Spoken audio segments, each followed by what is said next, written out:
On this episode of the Actual VR Show, we're plugging you into the Animus and we're showing you what the virtual reality Assassin's Creed experience could look like. Then we're getting extraterrestrial and we're gonna fly up in a spaceship and break through the atmosphere and float into No Man's Sky virtual reality experience. Finally, we're strapping you into a stunt car and driving you through driving you through a 360 video experience for BBC's Top Gear. Are you ready to get virtual up in here?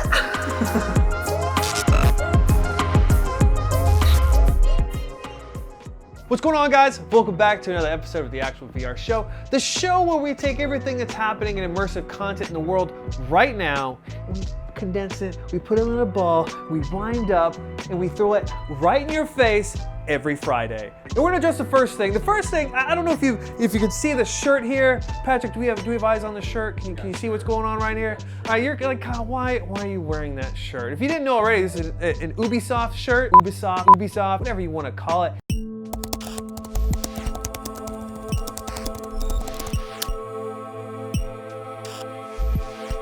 Company president Yves Guillemot says the official pronunciation is Ubisoft.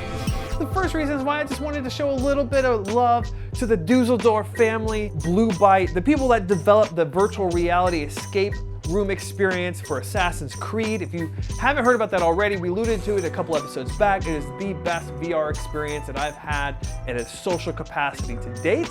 And the second reason why is because we're talking a little bit about Facebook and virtual reality. Facebook has already promised $500 million of virtual reality content over the next few years. And one of those, what we found out, is access to the Ubisoft library.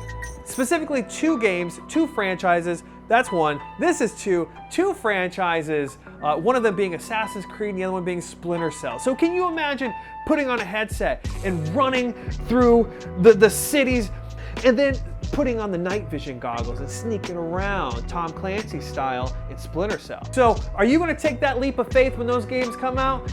If you get the reference, put a like down in the comments. Second, we're gonna stay on gaming just for a minute. We're gonna talk a little bit about No Man's Sky.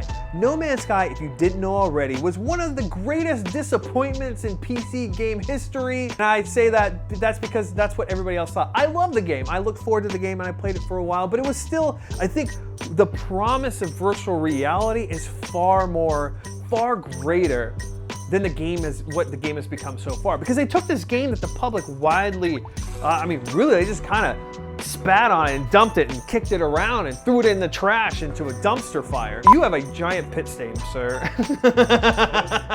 No Man's Sky was widely regarded as a failure to most of the customer base. But since then, they've done a lot. Sean Murray and his team at Hello Games, they've done an amazing job since the release to continue to put out new and fresh content to keep people interested in the game. Myself included, I pre-ordered this game. I had watched it for 2 years before it was actually released. And now the promise of virtual reality is here. The newest free update to No Man's Sky is going to have VR support. And what Sean Murray has already found out, that 1 in every 4 owners of No Man's Sky own a VR headset. So that's potentially 1 million people who have a VR headset that can play No Man's Sky VR. This is possibly one of the biggest titles in VR history on the game.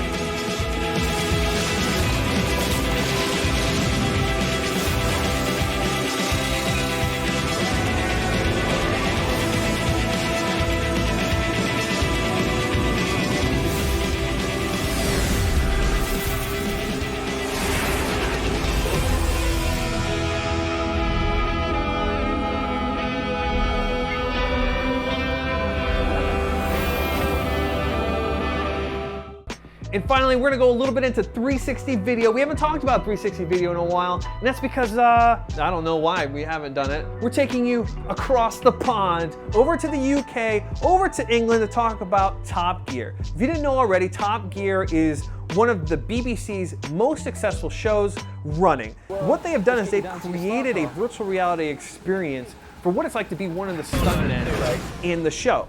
So they put you, you're in your trailer, and they call you, you get into the car, and you do the stunt. It's a really, really cool experience. It came out in the last week. So it's if you get a chance, definitely check it out. It's on YouTube.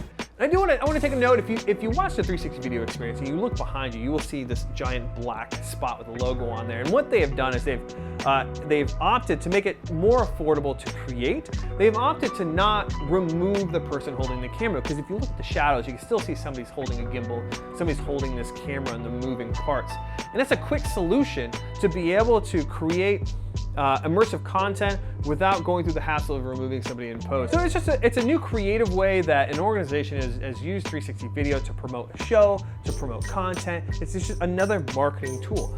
So I want to ask you, what TV show do you like watching that you'd love to be able to see on 360 video experience? Don't forget to like the video. Don't forget the video. Let's gotta get rid of it. Ruined my hair. Ruined my hair. Give the video a thumbs up, subscribe if you're digging what we're doing on this show. Let us know, show us some love as we show you the love, so we can continue making this wonderful content and continue to have a good time here in the Actuality VR studio. We need some cue cards or something. Hi. You can't just like in the middle of talking to somebody.